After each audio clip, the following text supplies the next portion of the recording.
Hi, I'm Madam Eileen and I welcome you to the next lesson. We are going to graduate from teardrops, reverse teardrops, zebra stripes, to spirals. This is the fun part. On my face are teardrops and spirals and stars. So I'm going to adjust the camera, load my brush, and let's get started. My camera's going to come down to my work area. We're going to flip around.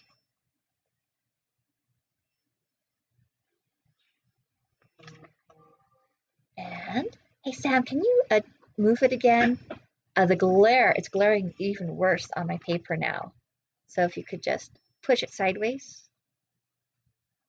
That works. Thank you. Okay, here we go. The mighty spiral. I'm using a size 6 brush. I'm going to load up. Let's see, the color I'm going to do for this is blue. So I'm loading up on my blue. I should really show you what I'm doing. It's boring just watching my practice board. Here is my blue. I am rolling it back and forth. Now spirals, you're going to use that thin to thick to thin technique that you learned doing zebra stripes. But we're going to curve it. Spirals follow a special formula that's known as 3-to-1, the golden ratio. The golden ratio says that a curved line, let me make this a little larger, a curved line shortens itself by half every quarter. So the spiral is going to start on the outer edge, curve around, and in this next section, it's going to be half. We're going to cut it. We cut that second half. Oh, it's hard to explain, but I take a square and I cut it in half, and I take that new half that I made and I cut that in half, and then I cut that in half, and then the new space I made, I cut that in half, and the new space I've made, I cut that in half, and the new space I made, I cut that in half.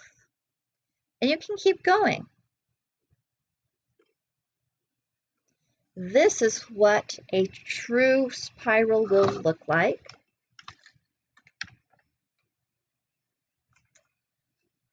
I'm going to angle this just a little bit to get the glare off the board. We're going to start at the outer corner. You're going to start with a thin line, and then as I get over to the second section, I'm going to put more pressure, make my line wider. And then I'm going to touch that edge and lift it up as I come into this next square. And then I'm lifting the brush on its tippy toe as it curves around in. That is a perfect spiral, the 3-to-1 ratio. Now, when people see that curved line, something about it is just very pleasing to look at. A nice spiral will have that effect on people, but the reason why is it's a repeat pattern that we see in nature. We see it in seed pods, in pine cones, in the center of a sunflower, snail shells. It's an amazing line, the spiral. And when you add the interest of going from thin to thick to thin, you create a wonderful effect.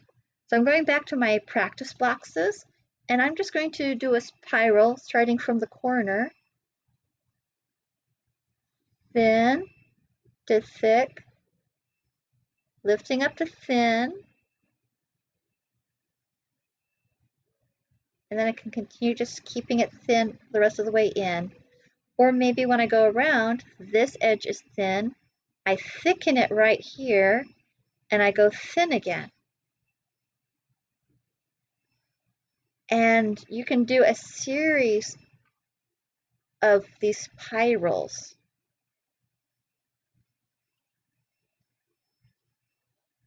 I'm going to put a little more distance here so you can see what I'm doing here. I'm going to go thin to thick to thin, dancing it up on its tippy toes and around. Isn't that a beautiful spiral? And then I could do spirals in the other direction. We're going to come here, and instead of going from down to up, we're going to go from up to down.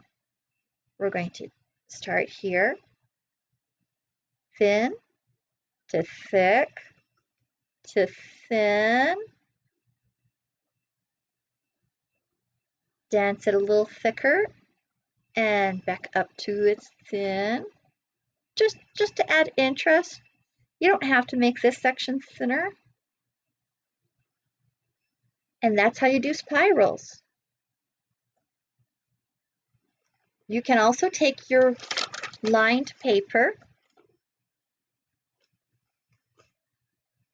You can mark a line going straight across. You can follow the guidelines that are already there. Do you remember in grade school you learned to write using a baseline and a top line? And sometimes there is a dot in the center. You can use that to practice your spirals. Loading up a little bit more on the blue.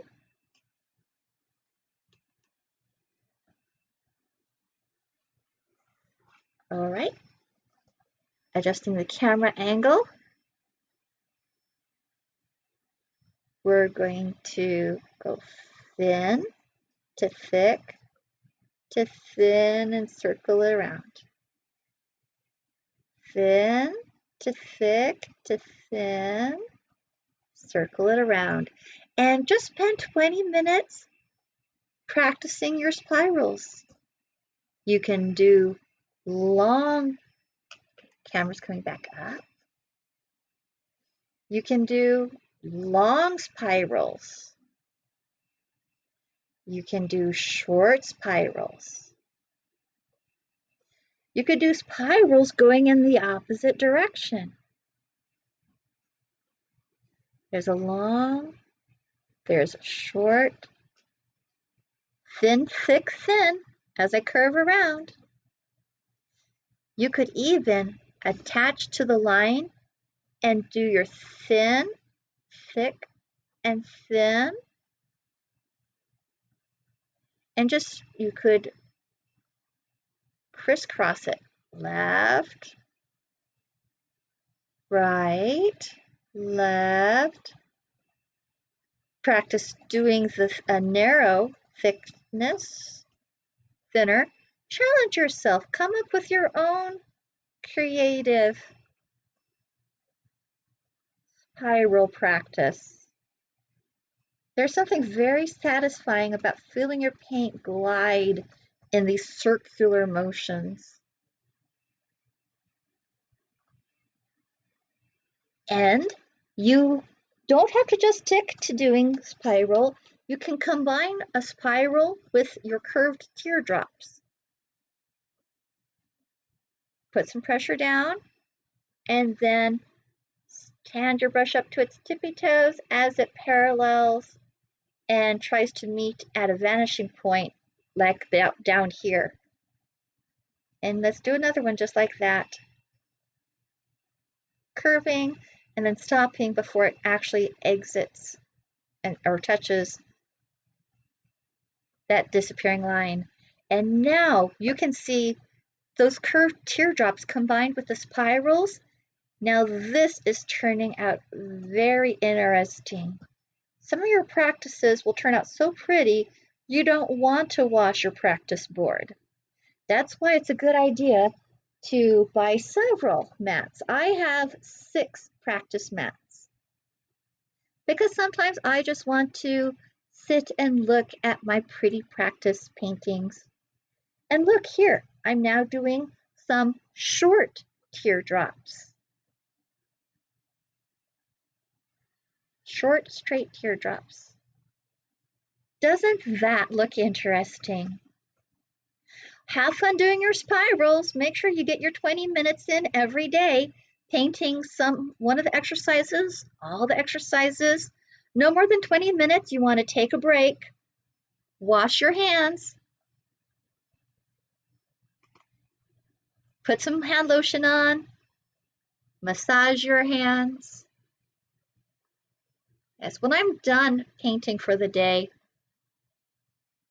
your thumb here can get very tired and your fingers cramp. So it's important to stretch them out, open them as wide as they can, squeeze really tight, open it really big, wiggle your fingers, pinch your thumb, massage it, wiggle your fingers.